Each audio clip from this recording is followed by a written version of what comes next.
This is Eating Crow with Pete Durand.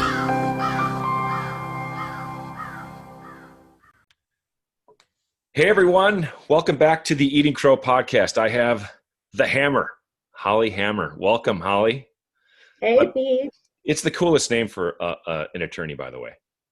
Yes, I agree. That's probably why I started the firm. Yeah, and you had to name it, you know. I was born to have Hammer Law.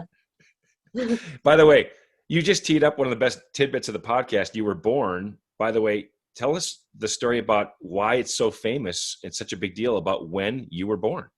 I was the first baby born in the entire U.S. In 1976. I'm the bicentennial baby. So January 1st, 1976. Is there a picture or a plaque of you somewhere? I'm surprised you didn't find it with your internet sleuthing. Yes, there's articles, and I was on the front cover of the Post when I was born, and they did an article when I was 30. Where is baby New Year? That was a leading question. Of course, we know that. That is spectacular, by the way. Yes, thank you. It's got to me nowhere. Do you hang it over Mac, your brother's head, all the time about how much cooler you are than him? No, I lose every time since he's the lacrosse player from UNC. So I'm gonna stomp that next time I see him for sure. So my official name is Holly Elizabeth Ross Hammer, after Betsy Ross. That is spectacular. And I do love America. I do not have any American flag tattoos, but I love America. You can't get any more patriotic than being the first baby born in 1976. I think I was born loving America. That's so awesome. Yeah. So happy to be here. I'm glad you're here. And we were just talking before we started recording, you know, you're an entrepreneur, right? You started your own law firm. Yes, I am. And your comment was, I'm exhausted. I'm doing this all myself. Yes.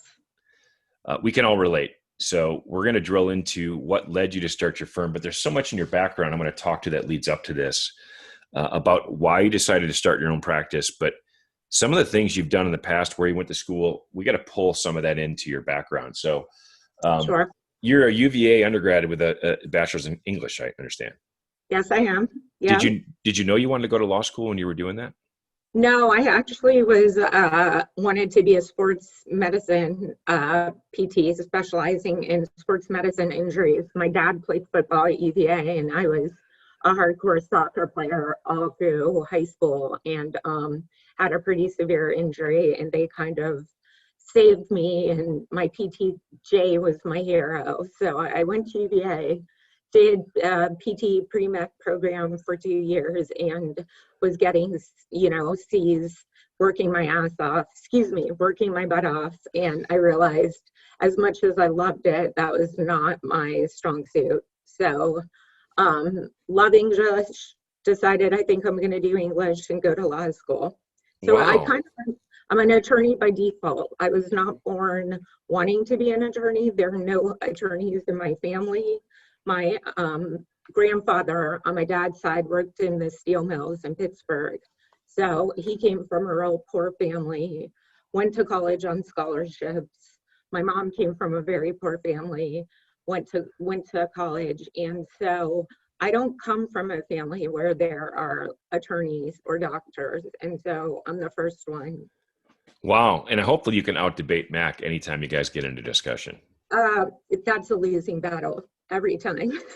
He talks too much. He does. So Max, Holly's brother Mac is also a good friend of mine and was one of my first guests in my old Rival Health exercise videos. And the funny story about that is when I asked Mac to be in the video, he sent back an email question, "Can I wear a tank top?" Oh, he still wears them. Yeah. Which I have just not stopped giving him a hard time. I said, sure, you can wear a tank top if you want to stand next to me with one, by the way. Yeah, he's still flexing all the time. And he is. It has not changed. So athletics obviously run in the family. You played soccer. Your brother played lacrosse at North Carolina. Your dad played football at UVA. What is it about when you decided that, PT wasn't your thing? What drew you to law? I think I love the English language. I love the art of writing. I love reading. If I could spend my time in English lit, I would. I just love learning, and I love that sort of, I've just always loved it. And I guess being an attorney allowed me to craft the language to really read and look at, really well-written pieces that also were able to establish an opinion. So I'm drawn to the law because you have case law that you can use to interpret one of two ways to support your position. Mm-hmm. And I like the creativity. And I think I also like winning. So I started off as a litigator in LA. I did it for 10 years. And to be frank, I like winning. So it was like win-lose, and I like to win. I like to go to court, and I like to win. Well, that's why you're my attorney. Yeah. Because and I like to argue, and I'm really tough. So I don't back down. There's so much there too, right? I want to go back to one of the first things you said, which is you appreciate the English language. I can't even talk, right? In the English language. I love it. Yeah. Let's figure out how to get that out. But I've always been fascinated. You went to UVA, and I go back to the trips I took with my kids to DC, and my fascination with the founding fathers and the way they crafted the Declaration of Independence, the Constitution, the wording and the use of the English language is so, you just don't see that today. I know. People don't write. Yeah, they don't write or talk like that. Or talk like that. And the proper use of context and grammar, and I think it's just elegant. I think the way that they wrote and spoke was elegant. I like to point out to my kids that some of the music they listen to is not quite as elegant. Right. And I love the non-elegant music. I mean, I like old school hip hop, Yep. Like you don't believe the stuff I listen to, but I guess I believe that our government and the Constitution is important, and that I want to have leaders that speak and come across as eloquent, and, just people that I like to listen to. And I like the dignity and decorum of the profession. I like the way that attorneys would go to court, and it's always big on respect for the judge, respect for one another, if you're dealing with good attorneys. But for me, it was that level of, I guess, professionalism, respect, and knowledge. I think knowledge is so important. I mean, I'm always pushing my nephews to get off TikTok. That's the newest fight. It's a battle to get them off those. And I push education. And I sometimes worry, it's a lost art, that it's more, I'd rather read a book even when I was little than anything else. And I worry that we don't see that as much. We don't.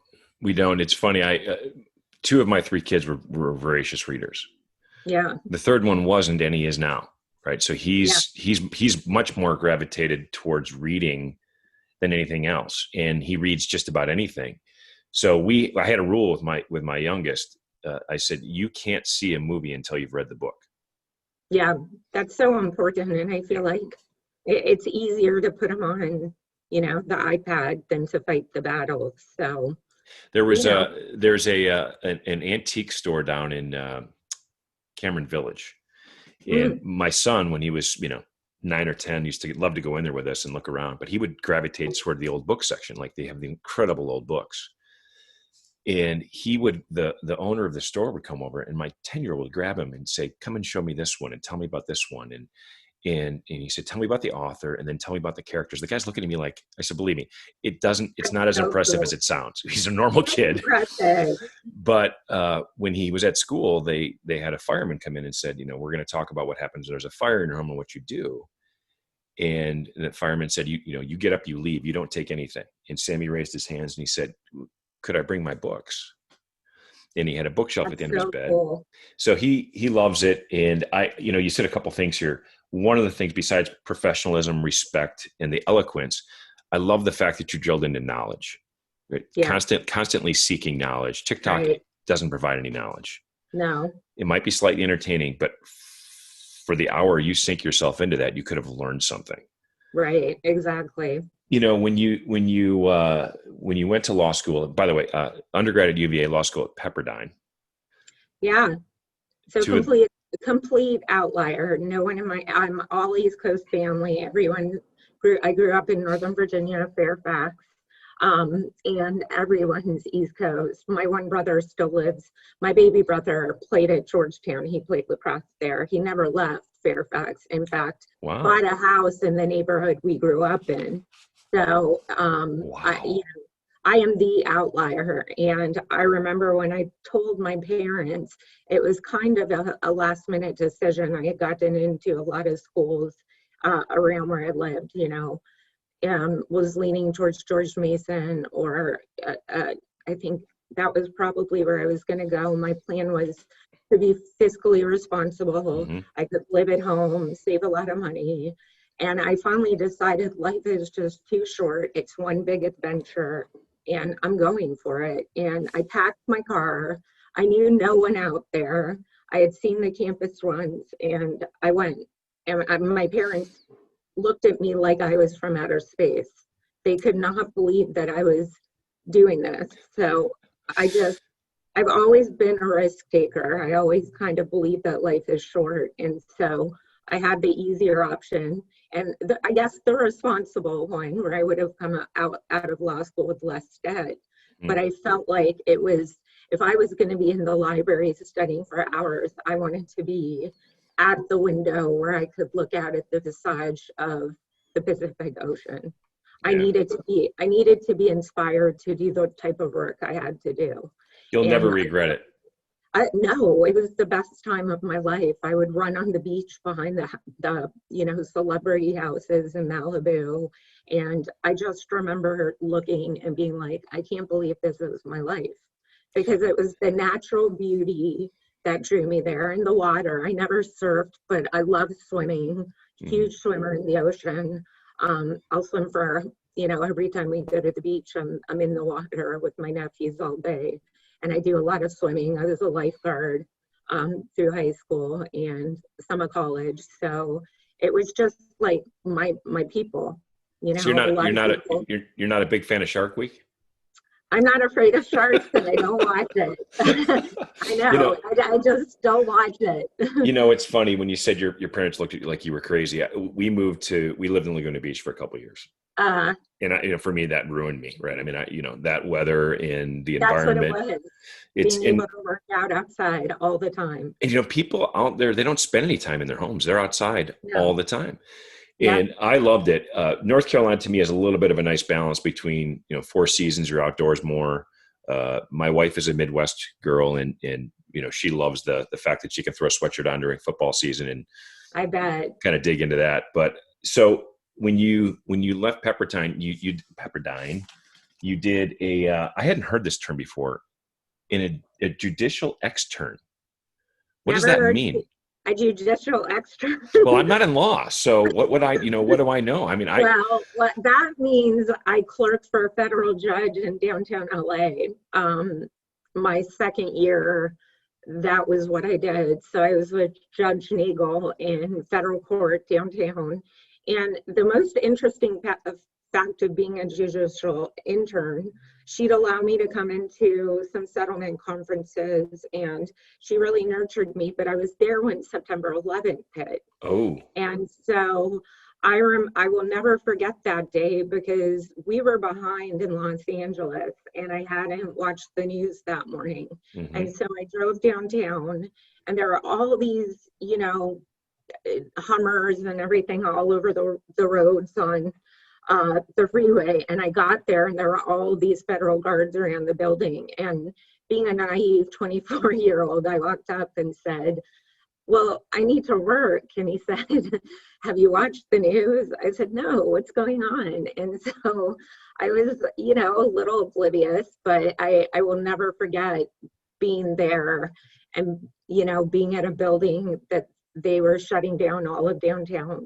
So a judicial extern just means you clerk for a judge for a year, you write the opinions, you look at the law, and you sit in on conferences sometimes. That's kind of it. And what was your, when you did that, were you drawn more into your law career? Did that reemphasize it, ignite you? What was it about that? Oh, did, huh? Good. Tell us about that. I mean, watching Look, I believe in following the laws. I'm a complete outlier. I am a stickler for the laws. So I guess I just liked seeing what our legal system does. I mean, it's, and what this woman had accomplished. For me, I think mainly it was working for a woman who had got into a position like that, because I went to law school in 2000 to 2003. And when I was in law school, you did not have many women in positions like this. You did not have female partners at law firms, and you certainly didn't have women starting law firms. Sure. So that was kind of, I picked a female judge, and that was kind of my first taste of what women can do. And I would say that's part of what inspired me to probably be where I'm at now. It just kind of started that thinking, That's that awesome. maybe I could do this too. And I didn't get that message anywhere else. That's fascinating. And then when you went on to be a litigator, what was it? You said almost 8 years in LA. Is that right? Yeah, 10 years. 10 years in LA. What did you learn as a litigator that has helped you build your law firm? To be tough as nails. Got it. I had to put up with so many bad attorneys, disrespectful attorneys, argumentative attorneys. I was younger, and so half the time I would show up, when I started practicing, I was 27, and so I'd show up and people would ask me if I was the court reporter. That's who takes notes during a deposition. It's always women. So I put up with things like that. I put up with showing up in a room full of men and being the youngest and being female. And going through that and earning their respect made me tough as nails. And I used it to my advantage, because I would play the role. They thought I was young, I was timid, and then I'd frequently, sneak attack and come in and nail them at depositions or with points of law. And so that was the role I was cast into because of who I was. But I also found a way to take the way they were going to treat me and use it against them, So, as I'm going through the podcast, I always look or take down notes for what I think the title of the podcast should be. And there might be other ones, right, that trump this, but "Are you the court reporter?" to me is the best line I've heard so far. Yes. Right. Yes, would be asked. I'd show up at a big office and the receptionist would look at me and say, "Oh, are you the court reporter?" And I'd say, no, I'm the attorney here to take the deposition. You have no idea. All the time. So you spent 10 years out in LA. What pulled you back to the East Coast? Family. Now this is where it gets like, it was adventuring going to California. Mm-hmm. It was more adventuresome coming back because I couldn't, it was a horrible economy. And every recruiter was telling me, we can't do anything until you pass the bar exam. And Mac, my brother, had his first baby, and I was the godmother, and I fell in love with that little boy. Okay. And to be frank, family is everything to me. They are my rock. And so I wanted to get back so badly to be close to my family again. And I tried and I tried and I tried. And after 2 years, I finally decided, screw it, I'm just going. And I had, 6-figure job, doing well at the firm. And I decided to move to North Carolina. I had to retake the bar exam, had no job, and I just did it. I just left and said, I'm taking a shot. And then that to be frank is a lot like starting a company. It's like I jumped off a cliff and I had no idea what was going to catch me, but I had faith, and I had faith that somehow it would work out, and I was going for it. And is that when you ended up at Hutchison? No, I moved here. I had to take the bar exam to break into this market. I started off, I think I started off as a contract attorney. I worked at Smith Anderson. That's right. A couple other places.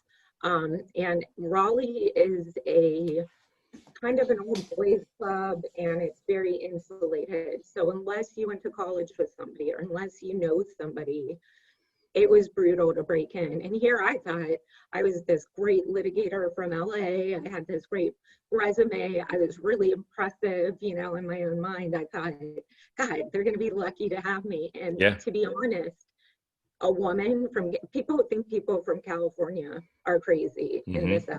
So that actually worked against me. And it took me a long time to build up the credentials. You know, I was at Oracle. I got into Oracle or Tech-Elec, and that was fantastic. Then they got acquired by Oracle, and I'm like, for God's sake, I just finally got the great job. And now this is going away. You know, they do centralized ops out in California, so they laid off all non-essentials. California screwed you again. California screwed me again. I'm not going back. I just got here.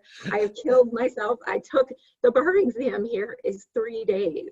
And a lot of states give reciprocity, so you don't reciprocity, have to yeah. Everyone hates California. They made me take the entire thing over again. I was like, I'm not going back. So then I finally found Hutchinson while I was at Oracle, going through all the M&As. Yeah, and Fred is someone we'll have in the program down the road, one of the nicest human beings on the planet. And Fred is who I strive to be like every day I practice. Yeah, the bar's high there. He's kind of the godfather of startup or venture capital backed law firms, really is.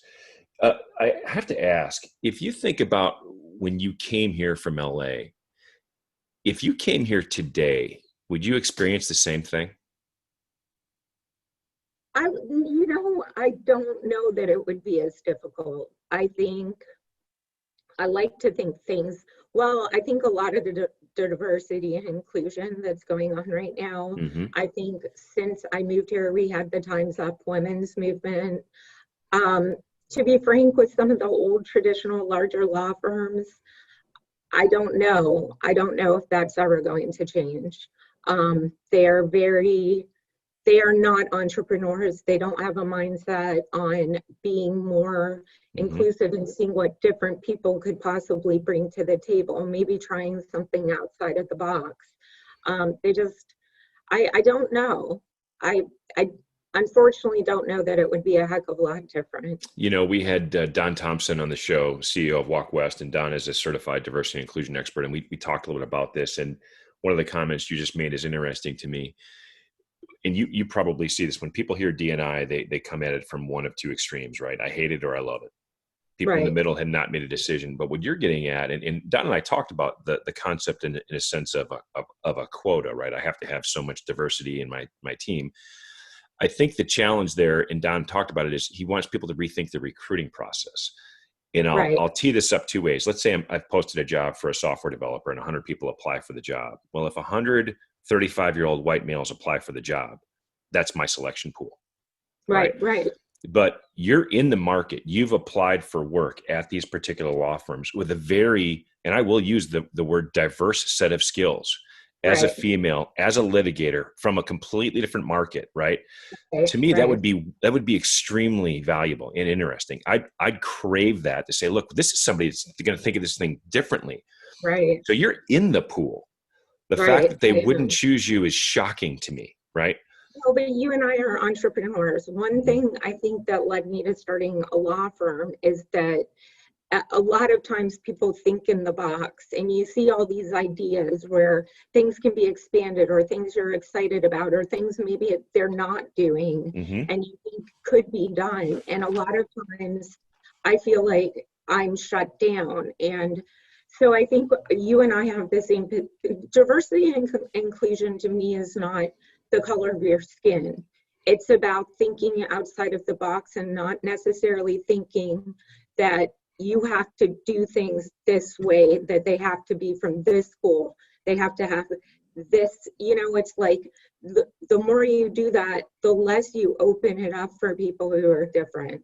Yeah. And I think that part of diversity and inclusion means just bringing different people to the table, and it benefits everyone, because someone who's from a different state, for example, is going to have different views that would be helpful. I think the more knowledge you have at a company from as many different people as you can get to the table, educated, smart, creative people, the better your company is going to be. But it seems like for some reason people hear diversity and inclusion and they get angry. They think they're going to make me hire somebody who's a different color, even if everyone else is better, or I have to do this.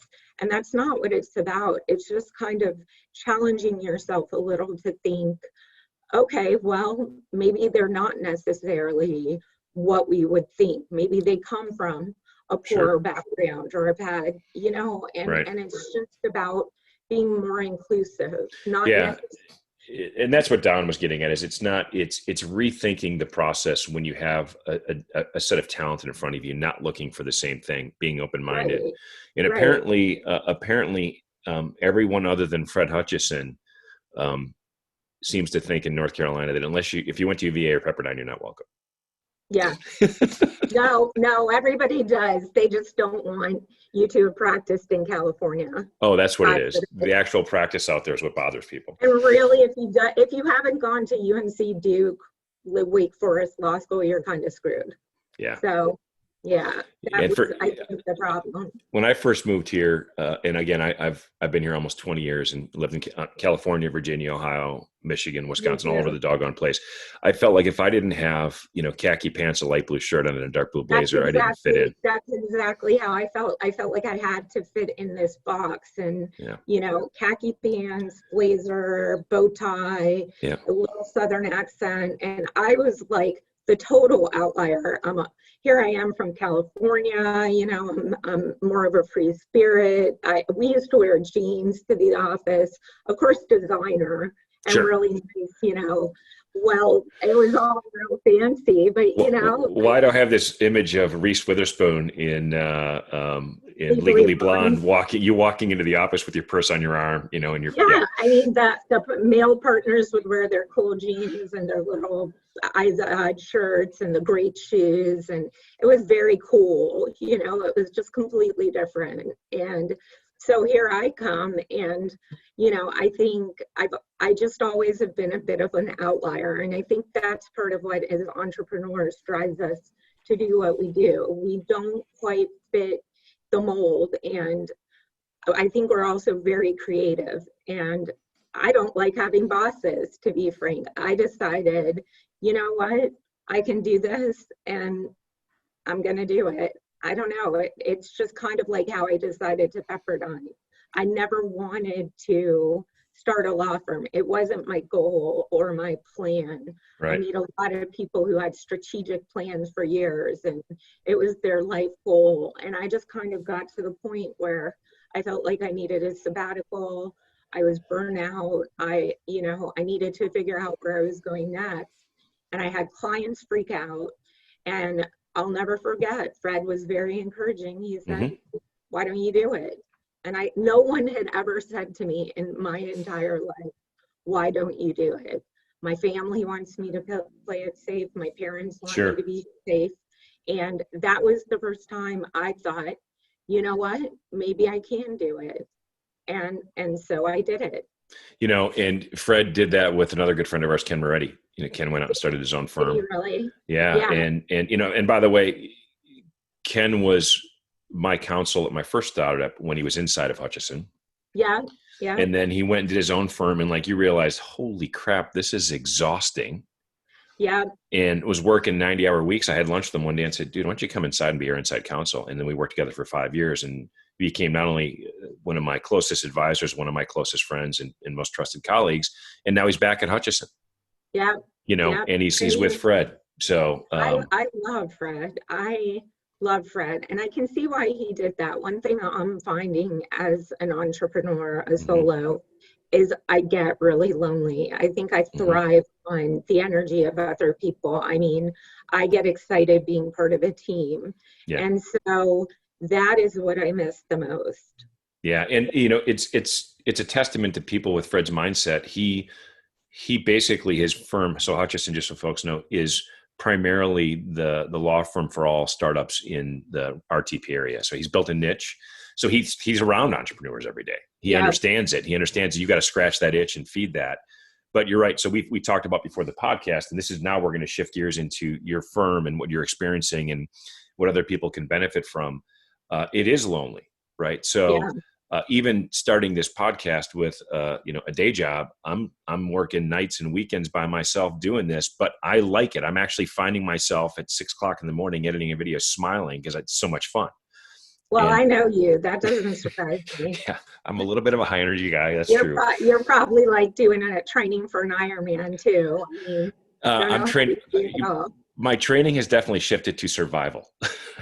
Oh my God, that is my training too. That's so funny. Yeah, I'm just trying to survive.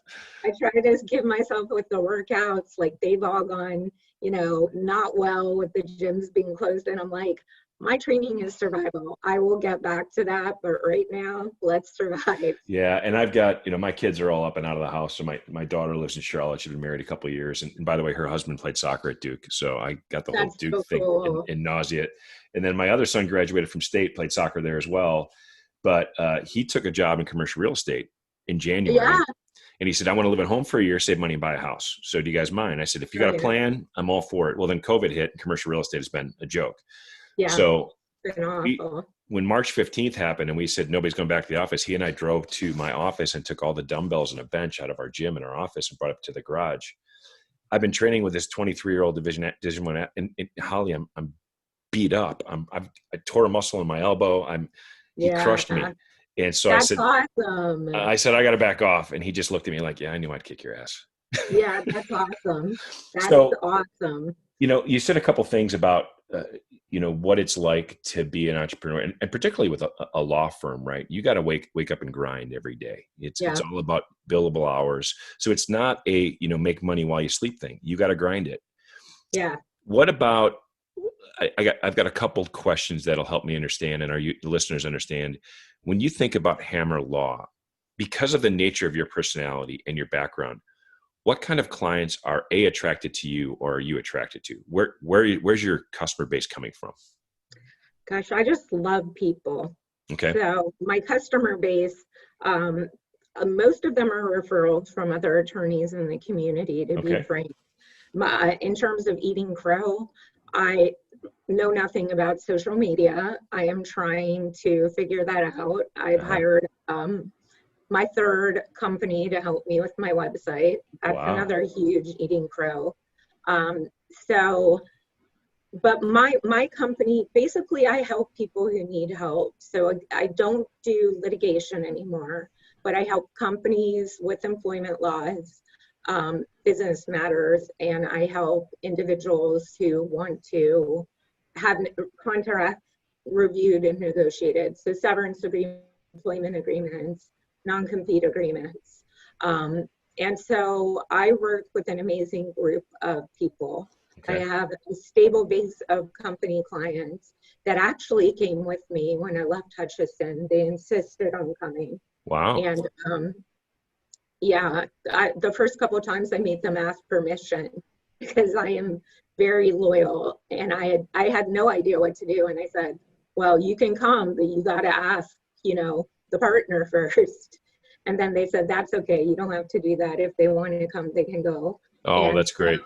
I know. So I'm very loyal, like in terms of, that's nothing I'd ever do is poach clients or I respect Fred, I respect their firm and I care about all of them.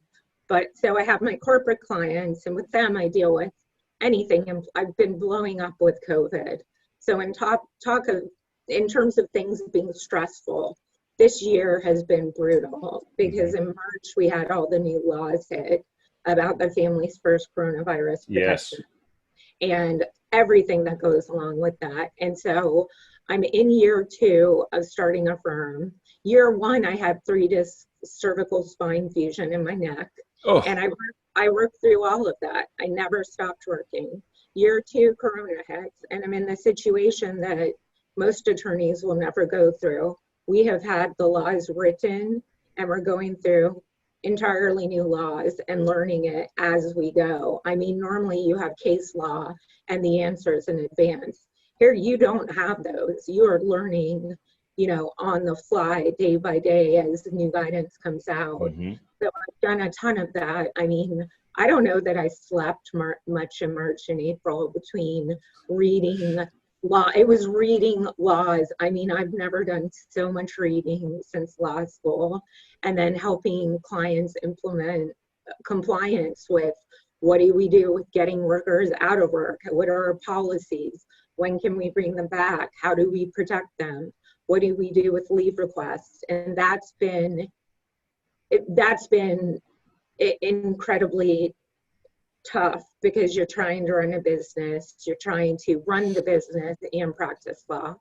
So that's kind of what I do, but I also do workplace investigations, help with contentious terminations, help with basic policies for startups, all of that stuff. And executives, they're normally at the big companies in the area, and I'm getting hired.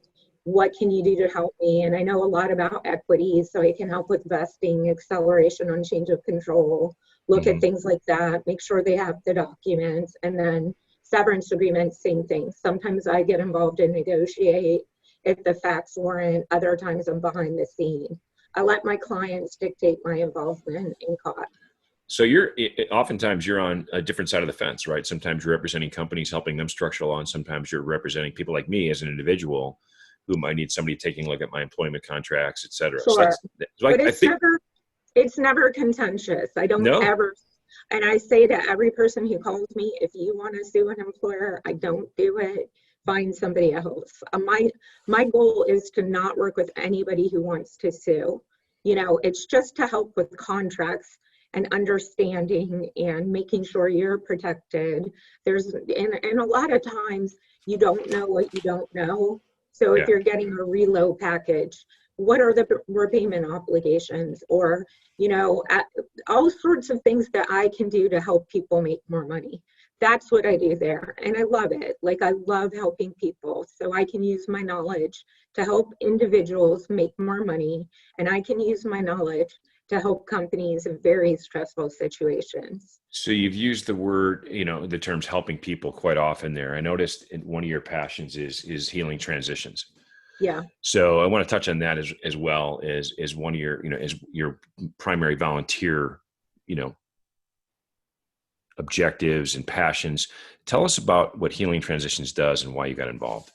Sure. I mean, basically my passion is helping people. That's why I became a lawyer.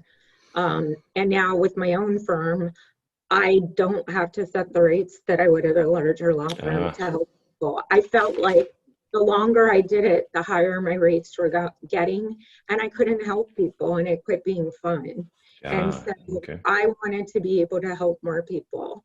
And that's really why I'm doing what I do. I'm never going to be rich. I have a big heart, but I feel like I'm helping people, and that's why I went into law. And Healing Transitions is a nonprofit for homeless individuals with drug and alcohol problems. So alcoholism runs in my family. I'm an Irish Catholic. So, at 30, I felt like I needed to stop drinking, and I've been actively involved in recovery since then. And helping these people, it's kind of like the broken of the world. When I try to fundraise for Healing Transitions, I get messages like, well, they're just drug addicts. They did it to themselves. So I don't want to donate to that. I'm going to donate to horses or, fund children or ASPCA. And so there's so much social stigma over this when a lot of this happened with the opioid epidemic. I mean, there are normal people, normal children who started with sports injuries and wound up addicted to oxycodone, and then can't get it, and next thing you know, they're on heroin. So I guess I believe everybody deserves a second chance. And that is, to be frank, I don't have much of a personal life because I'm either working or donating my time to help other people. Yeah, so You're right. There are, no one starts out thinking I want to be a drug addict. No, but that's Right. unfortunately, I've asked people to donate, and that's I mean, we are fighting a losing battle with fundraising because it's like people think they deserve it, or why can't they just stop? And they don't understand it's a disease. It's a diagnosed disease. Oh, And it certainly is. And, both my wife and my family have been, impacted by alcoholism and drug use. And uh, when it happens, it's completely debilitating. yeah, It is chemically, I mean, it's a chemical imbalance in your brain that causes this to happen. It's not like somebody right. wants to be doing these things. They just can't control it. And getting treatment is a very, very difficult thing to do. Yeah, And it takes volunteers and organizations like you guys to help them. Because this is not just treatment. You're helping these people get back into life, right? And yeah, that's why it's called this. It's why it's called transitions. You're helping people right. stabilize their life, get a job, and there's give and take. They have to do the things to stay in the program, right? Is that not Yeah, mistaken? So, yeah, and it's completely free. So yeah, that's the difference. If someone like you or I ran into this type of problem, we have insurance and would go to a rehab facility. They're very expensive, and we're lucky enough to have that option. For the poor, they don't get to go to no, rehab. They can't afford it. It doesn't pay. And I mean, if you're struggling with addiction, this is the only place that has a men and women's facility that's totally free. We house them, we feed them, and they're there for several months. They start in the shelter and then they transition, through the programs where by the end they have a room shared with another individual. And mhm, then, we help them get jobs. We help them have a network to stay connected to. So when they go out, they still have somewhere to go and to be safe. And so it's a lot of work and it takes money because it's not just 30 days and you're out. And it's hardcore. I mean, they have to work, they have expectations about what they're going to do for their recovery. They have to go to meetings, they have to find their own rides. And I don't know, the people that you meet and the families that you see that come when they graduate and get their silver, it's just a beautiful thing. So I did that as long as I could until I had the neck surgery, and yeah, at that point had to step away. And yeah, I'm still involved. I do pro bono legal service for them. sure. I think the first year I started the company, I got the award for pro bono hours and had donated over 50 or maybe 100. And if you're starting a company, it's giving away work for free. But I did it and I still do it because I care, I'm passionate about that. Well, and I hopefully we can get the word out through this podcast that you got to rethink your thought process when it comes to, drug and alcohol addictions and what these people really need. And the fact that this is a very thoughtful program. The participants they have to show up, they have to commit, they have to give back to the program and show that they're, Right. They there do. and engaged, right? Yeah, and they continue to donate after it's over. That's So it. There's a one, lot of people that one come back and help, right? Yeah, one thing my law firm continues to do is I donate every month based on my profit to Healing Transitions. Wow. That is something that I do the pro bono time, and every month I continue to donate because, um, it's important. And that's my goal. I listen to people like Tony Robbins who says, if you can't give it away when you're not making a lot of money, how are you ever going to give it away when you're making millions? So he Right. talks about, 10%. And that got my thinking changed, when I look at my revenue, and when it's not so much, 10% isn't, I mean, it's tough. I always think, well, shoot, should I be spending it on marketing? But I guess I'm doing it because I think it's right. It's a great lesson for young entrepreneurs and even leaders out there who are blessed to have potentially a higher income, to Right. find a cause. Not only donate your time, but donate your dollars as well. And Yeah, if and you, it's yeah, scary. You always think, well, shoot, should that be going to increase marketing budget? yeah. But I don't want to leave the earth. I'd rather make an impact and leave with less money than more, I guess. Well, I always like to wrap up a podcast feeling smaller than when I started. Okay.